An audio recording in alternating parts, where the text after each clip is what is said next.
დაბადება. თავი მესამე. ღმერთის მიერ შექმნილ ველურ ცხოველებს შორის გველი ყველაზე ცბიერი იყო.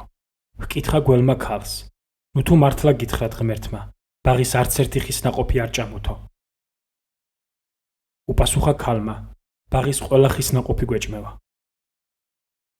მაგრამ შუა ბაღში რომ ხეა, მის ნაყოფზე გითხრა ღმერთმა, არ შეჭამოთ და არც შეეხოთ, თორემ მოკვდებითო. უთხრა გველმა ქალს: არ მოკვდებით. მაგრამ იცის ღმერთმა, რომ შეჭამთ თუ არა იმ ხის ნაყოფს, თვალი აგეხილებათ და ღმერთივით კეთილისა და ბოროტის შემცნობელნი შეიქნებით. და დაინახა ქალმა, რომ საჭმელად კარგი ჩანდა ის ხე, თვალთათვის საამური და მიმზიდველი, რადგან შემეცნებას იძლეოდა. მოწყვიტა ნაყოფი და შეჭამა. თავის კაცსაც მისცა და მანაც შეჭამა.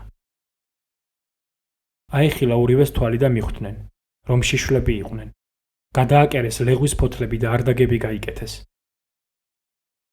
მოესმათ უფალი ღმერთის ხმა, რომელიც საღამოხანს მიმოდიოდა ბაღში, და დაემალნენ უფალ ღმერთს, ადამი და მისი ცოლი, ბაღის ხეებს შორის.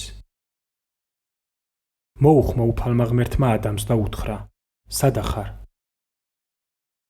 მიუგო ადამმა: შენი ხმა მომესმა ბაღში და შემეშინდა, რადგან შიშველი ვარ, ამიტომ დავიმალე.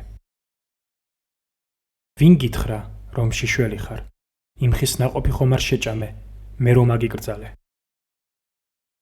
უთხრა ადამმა: შენ რომ ქალი მომეცი, იმან მომცა იმ ხის ნაყოფი და მეც შევჭამე.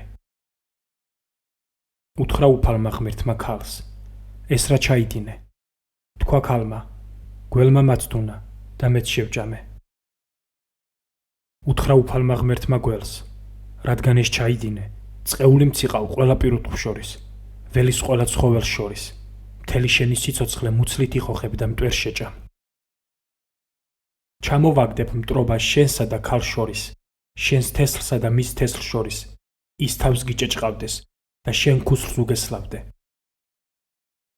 უთხრა ქალს: დიდად გაგიმრავლებ ტანჯვას ფეხმძიმობისას და დიდით კიველებით შობ შვილებს, ქმრისკენ გექნება სწრაფვა, ის კი იბატონებს შენზე.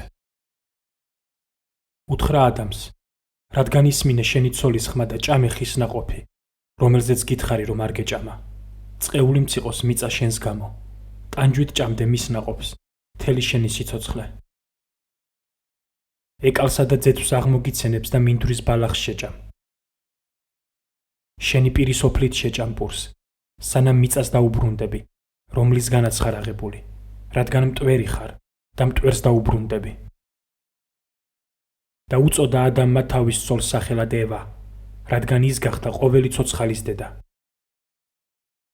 გაუმზადა უფალმა ღმერთმა ადამსა და მის ცოლს ტყავის სამოსელი და შემოსა. თქვა უფალმა ღმერთმა: აჰა, გახდა ადამი, სიკეთისა და ბოროტების შემცნობელი, როგორც ერთი ჩვენგანი. ახლა სიცოცხლის ხის ნაყოფის მოსაწყვეტადაც არ გაიწოდოს ხელი, არ შეჭამოს და საუკუნოდ არ იცოცხლოს. და გაიყვანა იგი უფალმა ღმერთმა ედემის ბაღიდან, რათა დაემუშავებინა მიწა, რომლიდანაც იყო აღებული. და დააყენა ქერუბები ედემის ბაღის აღმოსავლეთით, და მბრუნავი მახვილი აღმართა ადამის განდევნის შემდეგ, რათა დაცული ყოფილიყო სიცოცხლის ხისკენ მიმავალი გზა.